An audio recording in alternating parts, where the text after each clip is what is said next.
Thank you very much, Boyd. It's been a very long time since I've been here. This is Deborah Tavares with StopTheCrime.net. I say that because there is a very significant YouTube there on Stop the Crime. And one of the reasons why I was not here for 2.5 years, I used to be a regular attendee here. But Pacific Gas and Electric was intercepted with a download of documents professing the fact that they were going to be using directed energy weapons satellite-based on Sonoma County. That has been up on YouTube with a plan to burn up Northern California. We discovered that Pacific Gas and Electric is operated by and large by Rothschild. Rothschild owns Weather Central and also has a large hand in weather modification globally. And I'm so sad to be here today because I have family members that lost homes.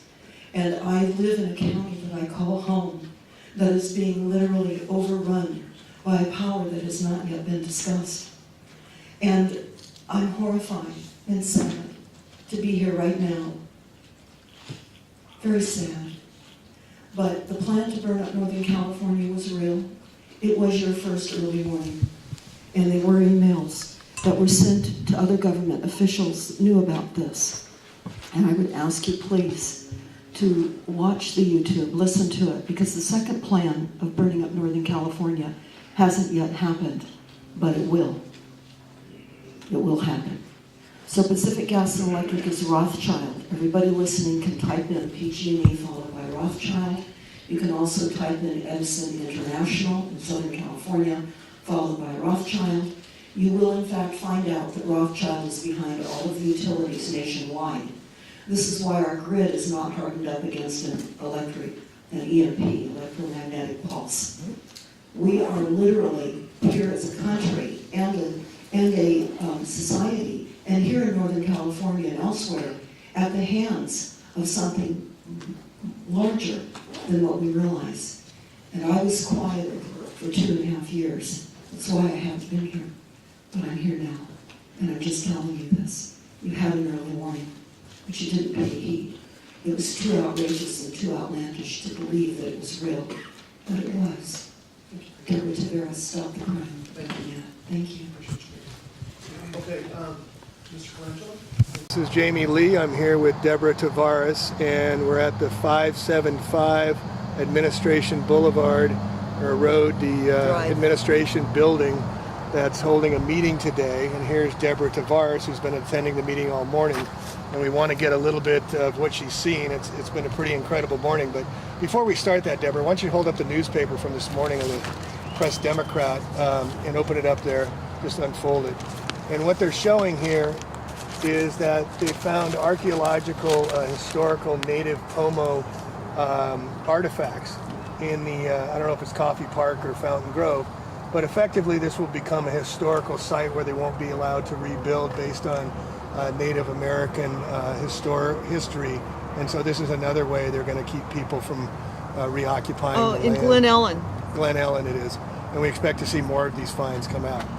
So Deborah, what did you see today in being there for the first 3 hours of this full-on meeting that includes a bunch of media, Board of Supervisors, FEMA, and who else is here? Okay, so I'm here today because we received a media advisory of this meeting held at the Sonoma County Board of Supervisors.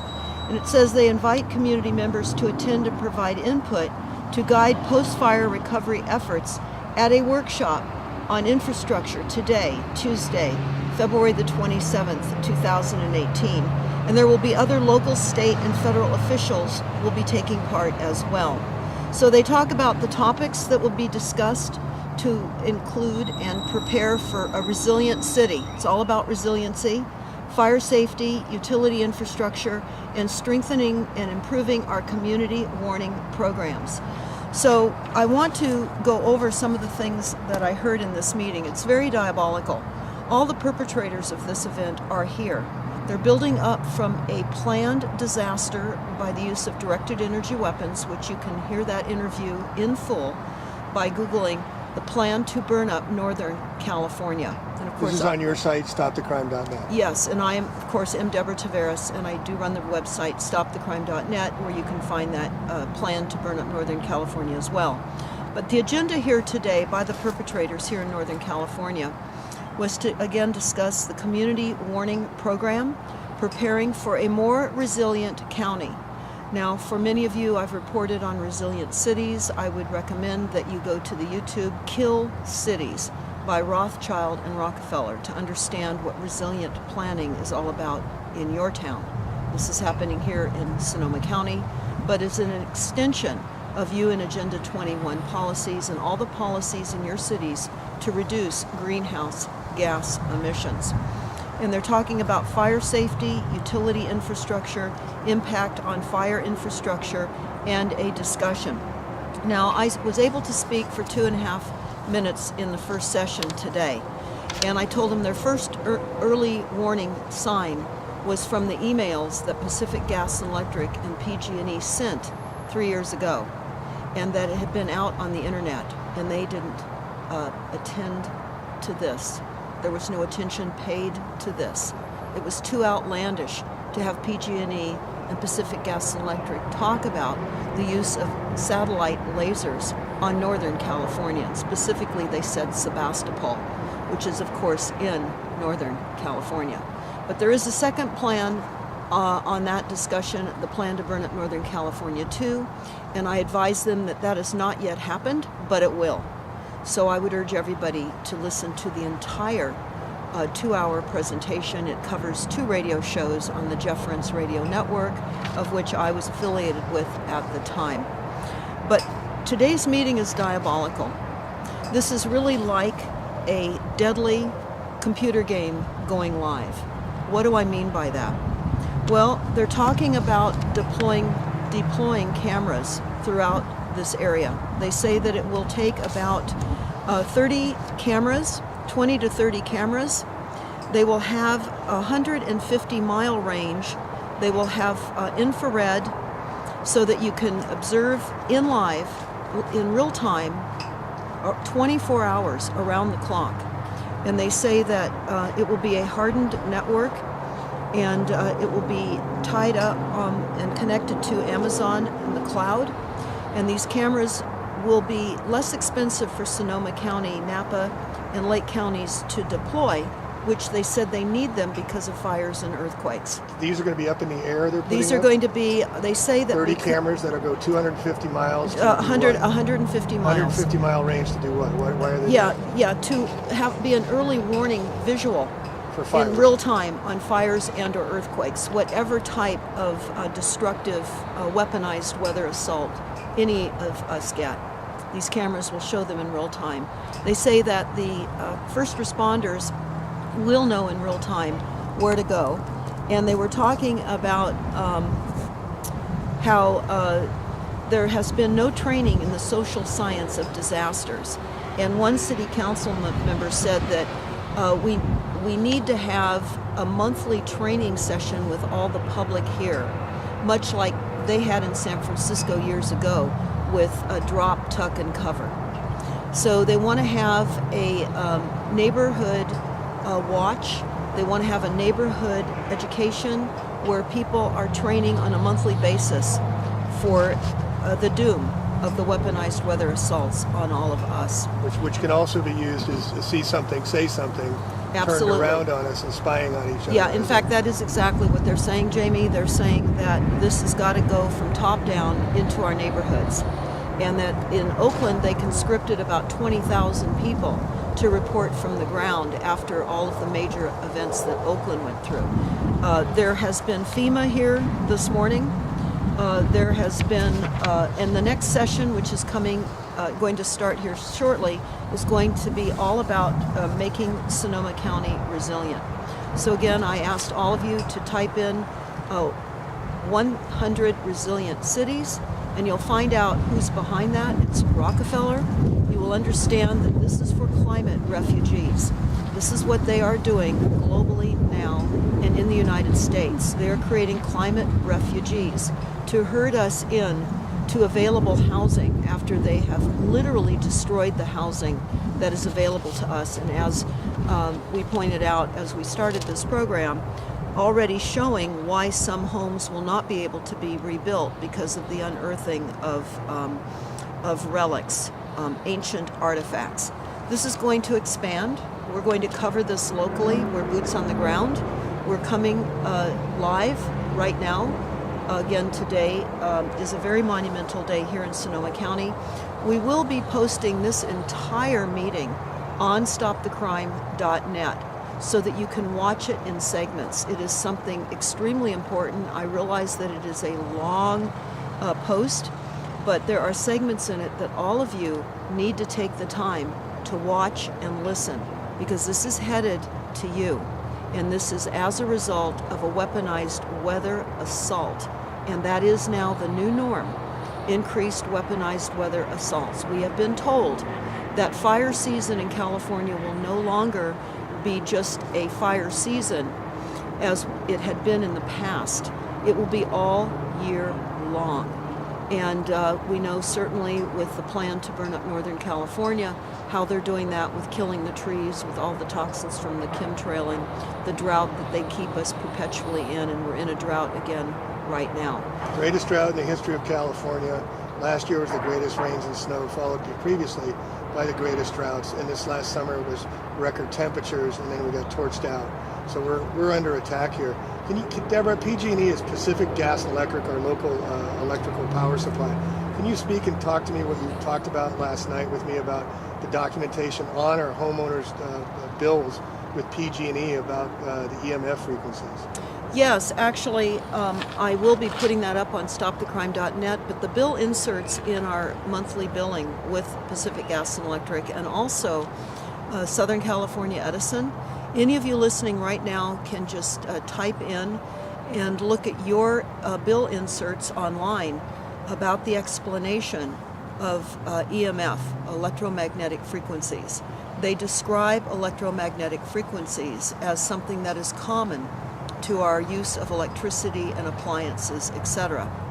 They are saying that the health deficits of electromagnetic frequencies is inconclusive by international, national, and California standards. While they say there's no known health effects or problems from the electromagnetic frequencies, they then negate what they say by saying, but it is inconclusive, and consensus requires that they continue to review the subject. So what is happening in our bills is the admission from our electric companies and gas companies that they are saying that it in fact does cause health damage. And they're not sure as to what effect it's caused by or how much it's causing, so they must put the disclaimer in the documentation we get mailed every month, correct? And they do. And what they say is that if we're concerned about the amount of frequencies that we're receiving, if we have sensitivity, many people are EMF electric sensitives, they say that you can reduce your own frequencies in your homes by turning off your appliances, not using an electric razor, not using a hair blower, not using your flat screen television set, your cell phone, etc. Turning off your Wi-Fi, moving it away from your head, I think. Yes, moving it away from your head. In other words, they're making it our responsibility to reduce the increased frequencies that they're killing us with. And they've warned us so legally, like all the rest of the drug companies with all the syndromes, they say they've warned us, so it's caveat emptor, it's our responsibility to take charge of our own lives and what's happening to us. That's absolutely correct. So we will have this up on stopthecrime.net. It will be at the top of the homepage so that those of you who have not received this in your billing, you can see what they're saying to us in our bills. It's diabolical. And there's other meetings like the 5G going in here, as we've chronicled before. There's 4 meetings going on because there was a newspaper article about people protesting putting in the 5G, and now they're hosting 4 meetings as well. These are happening one on top of the other very, very, very quickly as people are not allowed to move back in their homes yet, and there's benzene in the soil, so some of the escrows are being canceled as potential buyers and vulture capitalists are moving in. Well, Jamie, what is also very horrific is that at a water meeting that we attended just last week, they said that because of the 324 homes in a specific area in Fountain Grove, which is just above the Hilton Hotel that burned here in October of 2017 during the U.S.'s history most costly fire, and we're still with body counts now. We still don't know how many people were killed and or murdered as a result of this fire. But what they're saying about these 224 homes, of which there were only a few homes left standing, the water started to taste bad and smell bad, and so those few occupants that were still able to live in homes that were there reported it. The county has had lab tests. They found benzene in the water. They started taking water bottles up to these people, and of course that doesn't minimize their showers, their sinks, their laundry. They were also told not to water their landscaping because the benzene, which is of course cancer causing and other kinds of ailments before you die of cancer, they said don't water your plants because it will seep down into the groundwater table. So there's still people living up in Fountain Grove, which we now call Fountain Grave, drinking and being exposed to benzene.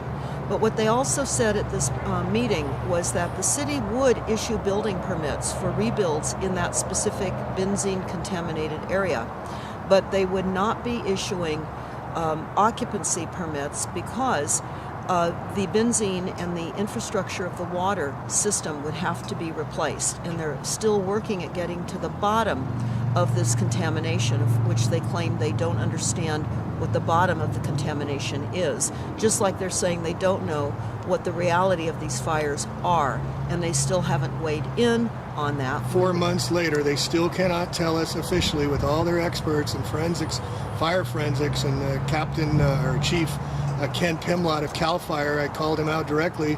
Shame on him for not being able to even give us an idea of how over 60 fires started in the middle of the night and started out of nowhere when no storms were forecast. So I wanted to kind of finish this on a positive note. I went to a wonderful meeting that you put together last week, a health symposium, Deborah, and it was so wonderful to see the activists combined with health practitioners. We had holistic people, we had crystal people, we had holistic herbal medicines, we had salad masters, a wonderful gal doing cooking classes, which we're going to do ourselves on using non-toxic cookware, which I didn't know anything about, and that was very educational. But it was a wonderful way to bring communities together. And we talk a lot about dark and doom and gloom, but there are solutions of what we can do. And I saw that last week and got very encouraged and very empowered to see. We talked about activism and what was going on, but we had a solution based of how you can use zeolite, you can use thermaline, you can use shungite. I just went down after the talk and got some shungite for my son and for myself, and crystals for energy healing as well. And preventing the assaults of electromagnetic frequencies on our homes and to our bodies. Crystals are extremely important. We'll be talking more about that as we move through more solutions coming soon, and specifically telling all of you where you can get crystals, because we've made contact with an international exporter of crystals who has opportunity to go into South America to the crystal mines, and he's extremely well known, and he's boxing up crystals and telling people how to position them in their homes and around their property, which does reduce the psychotronic weapon assaults onto our properties. He explained how crystals were our advantage in World War II as quartz in radios, yeah. And that was very, very interesting. And of course, many people are unaware of the importance of crystals. So we really want to underscore the importance of crystals as we find our environment being further layered with frequencies that are happening. What we're also noticing is that the Verizon assault with putting in these additional frequencies throughout our communities is happening throughout the county. In fact, you will find that generally these types of agendas start going through the country. When we first discovered the deployment of the smart meters, it was not just here in Northern California or Southern California. We just happened to notice it when it was already 75% deployed upon us with smart meters. So what you need to do is you need to look and find out what your city is doing with engaging your utility companies or your wireless companies to deploy streetlights, to deploy additional additives to all of your existing infrastructure, to prevent dropped cell calls. That's how they'll promote this. And faster downloads of your videos, blah, blah, blah. Yes, right? and of course, the frequencies are what is going to absolutely destroy our cellular makeup and cause massive genocide. We also have on StopTheCrime.net a new document. It's entitled Population Engineering and Climate Action. It's at the top of the website. I would recommend that you all download this and understand how the PSYOPs is being played out. But as Jamie pointed out, it's important to link together with solutions, and that's what we're trying to do here in between reporting during these horrific meetings that we attend. So really want to encourage everyone that's listening right now, we have to engage. We must engage. We can no longer sit quiet, and we need to go forward with the love and hope for humanity, because that's where it is right now. We need to do all we can in creating awareness. That is our legacy. That is what we are here now for and what we are here now to do. So thank you so very much for listening, and pass this information along far and wide. More importantly, I will leave you with this. We have primary water. We do not have a water shortage. This is the PSYOPs now being played out in Cape Town in South Africa. They've just extended the 0 day that they keep talking about no more water. We discovered the PSYOPs being played here in Northern California in a town called Mountain House.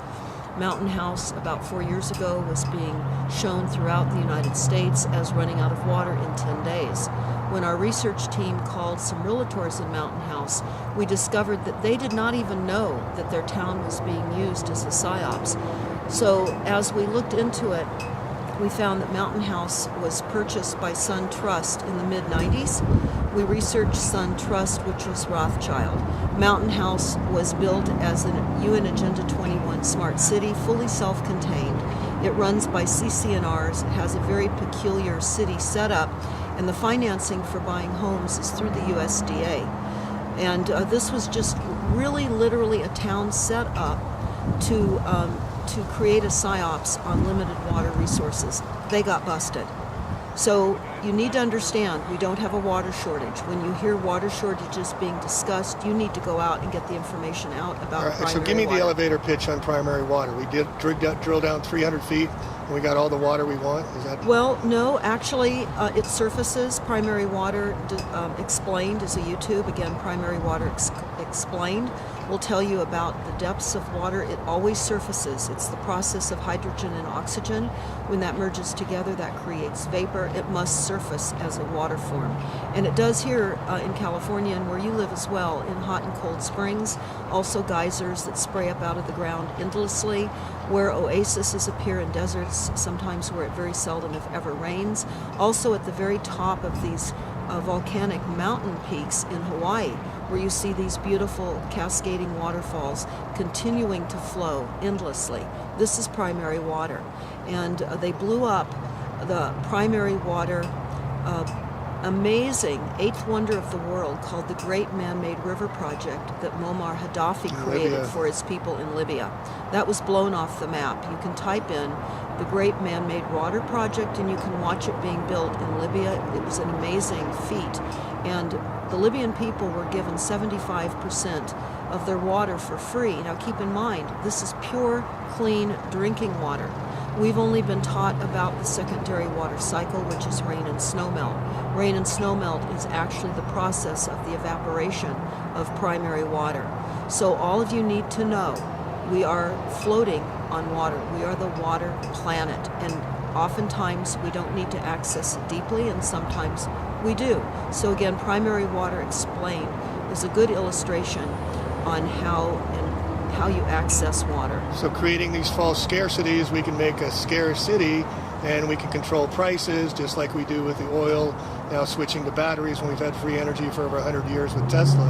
And what I understand with the attacks on Libya, Gaddafi, there's a wonderful Muammar Gaddafi's manifesto.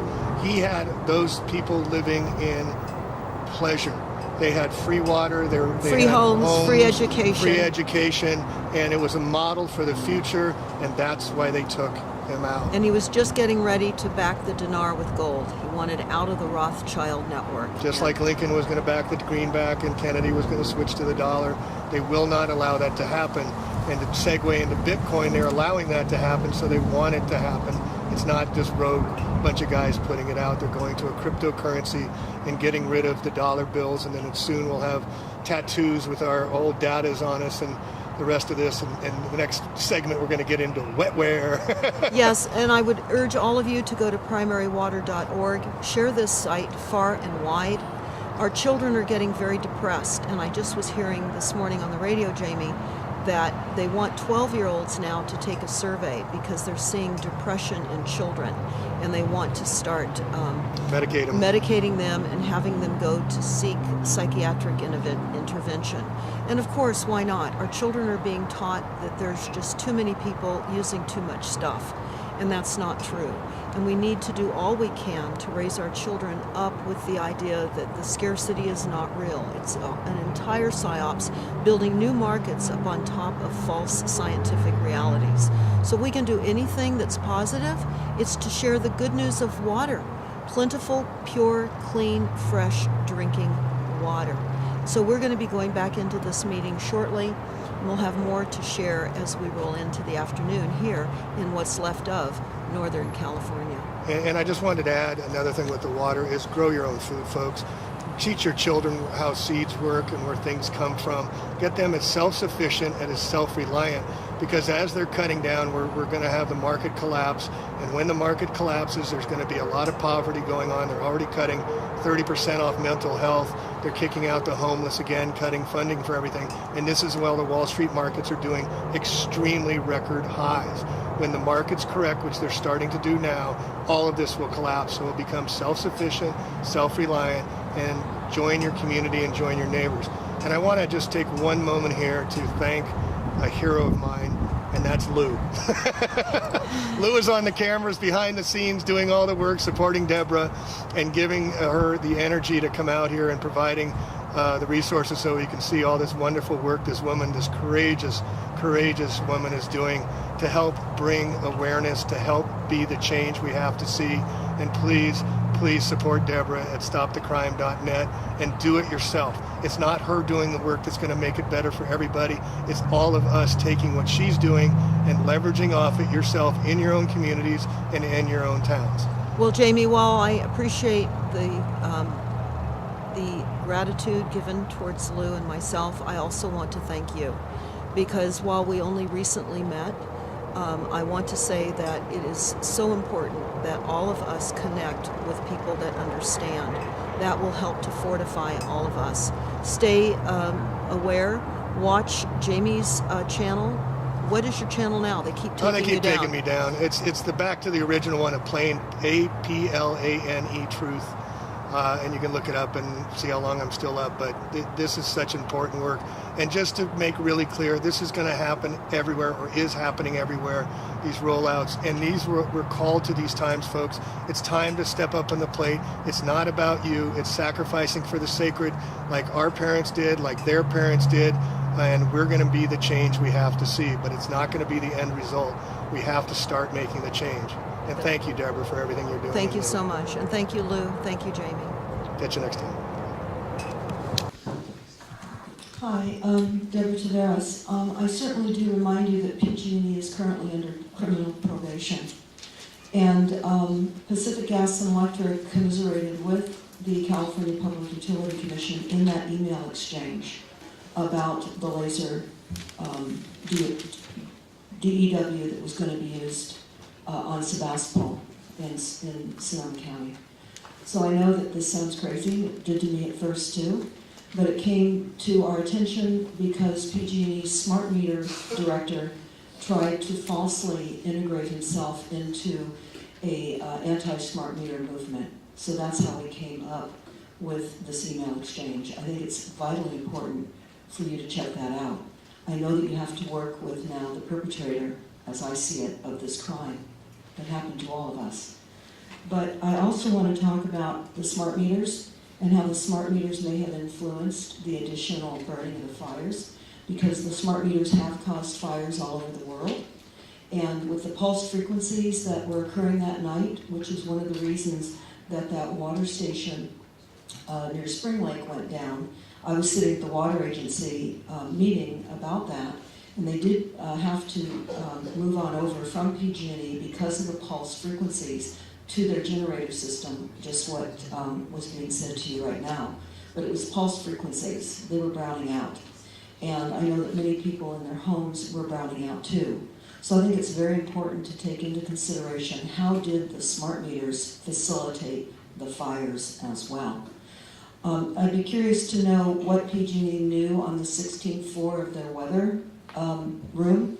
On the 16th floor of the PG&E buildings, they have a meteorologist and a weather station. I actually had the opportunity to tour that, so it does exist. I'd be interested in knowing what PG&E knew about the weather conditions themselves that night, being certainly that Rothschild is involved in Weather Central. Thank you. Thank you for your comments. Mary Morrison, I have you next, followed by John Jacob. Deborah, thank you very much for being here. Thank you, Mary. Yes, you are talking about the wrong way. You let your exploiters talk at length here. They all want more staff, and more money to take care of this problem, which you are not addressing. This is melted aluminum. This is melted aluminum. I've got all kinds of them. I've got 6-foot-long pieces at home that I collected. This is a metal pan that went through it. It didn't melt. That's because the heat of these explosions was right around 1,400 degrees. This didn't melt. This did. These were explosions. They were not fires. You all talked about how extraordinary they were, and Supervisor Gorman talked about it was just like they were 50 years ago. We had the same fires coming down from Calistoga, so forth, in Santa Rosa. That took, what, 2 days? This took 4 hours. They weren't the same at all. You've got to start facing reality here. You're wasting a lot of time and money. And whether this thing's going to happen again, it'll only not happen again if you decide and uncover who caused it. And I submit it was an attack on this county, so you wouldn't listen to Mary and I and others, hoping that you will hold Congress accountable for bankrupting this country under Martial Law 17243. Thank you for listening. Thank you, sir. Mr. Ellis.